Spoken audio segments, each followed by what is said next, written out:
এটি হচ্ছে আমার থাই ভ্যারাইটির একটি আমের চারা। দেখুন এর মধ্যে কিন্তু খুব সুন্দর মুকুল চলে এসেছে।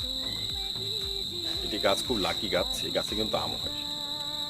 তো দর্শক, শুধু থাই ভ্যারাইটি নয়, এখন কিন্তু থাই এবং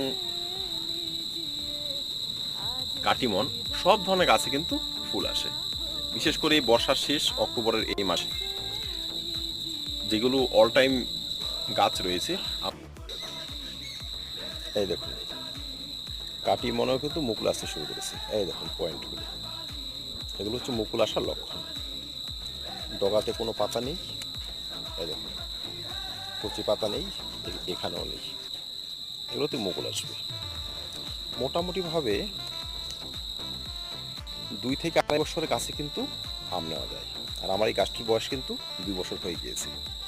হ্যাঁ, ছোট্ট টবে রয়েছে কিন্তু খুব সুন্দর গ্রো করেছে গাছটি।